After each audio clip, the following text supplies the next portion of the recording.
ஆண்டவராகிய இயேசு கிறிஸ்துவின் இனிய நாமத்தில் உங்களை அன்புடன் சாட்சிகளின் சாட்சி பகுதிக்கு அன்புடன் அழைக்கிறேன். தேவனே என்னை காப்பாற்றும், உம்மை நம்பி இருக்கிறேன். சங்கீதம் 16 அதிகாரம் 1 சொன்னது போல இன்று நாம் சாட்சிகளின் சாட்சி பகுதியில் பார்க்கவிருப்பது மேரி ஸ்லேசர் என்பவரை பற்றி பார்ப்போம்.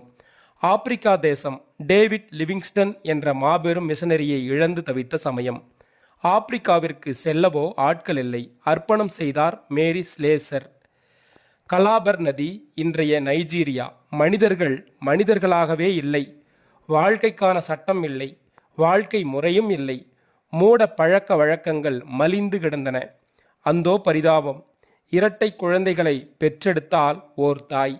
குழந்தைகளின் உடல் ஈரம் காய்வதற்கு முன்னே கொடூரன் ஒருவனின் கை மூர்க்கமாய் பாய்ந்தது.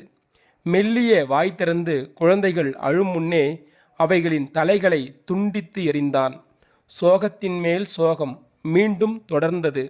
அழுவதற்கு கூட கண்ணீரற்ற அத்தாய் வீட்டை விட்டு காட்டிற்கு விரட்டப்பட்டாள்.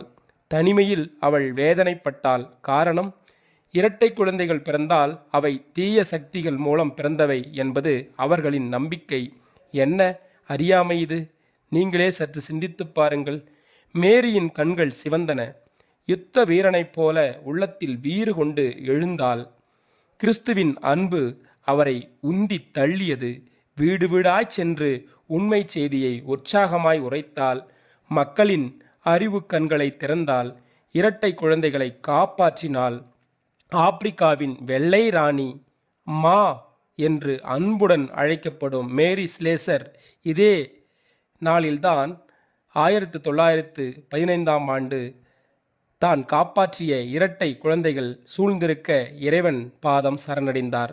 அன்பரே, நாமும் மேரி ஸ்லேசர் போல சமூகத்திற்கு கர்த்தருடைய வார்த்தை எடுத்து கூறுவோம். நான் அங்கு போய் அதை நிறுத்தாவிடில் அங்கே அதிக ரத்தம் சிந்தப்பட்டு அநேகர் கொல்லப்படக்கூடும் என்று மேரி ஸ்லேசர் கடைசியாக கூறினார். நாமும் இந்த சமூகத்தில் வாழ்கிற இந்த மூட தீய பழக்க வழக்கங்களை, மூட நம்பிக்கைகளை எடுத்து கூறி மக்கள் மத்தியில் ஆண்டவராக இயேசு கிறிஸ்துடைய அற்புதங்களையும் அதிசயங்களையும் அவருடைய கருணை உள்ளத்தையும் நாம் கொண்டு செல்வோம். ஜபம். எங்களை அளவில்லாமல் நேசிக்கிற அன்பு தகப்பனே, ஒருவராய் பெரிய அதிசயங்களை செய்கிறவரே, சேரக்கூடாத ஒளியில் வாசமாய் இருக்கிறவரே, அனாதி சிநேகத்தால் எங்களை சிநேகித்தவரே, அக்னிமயமானவரே, அப்பா, இந்த நாளை உமது கண்களிலே கரத்திலே ஒப்படைக்கிறோம் ஆண்டவரே. உமது கண்களில் அப்பா ஒவ்வொரு பிள்ளைகள் மேலும் இயேசுவின் நாமத்திலே அப்பா தயை கிடைப்பதாக தகப்பனே.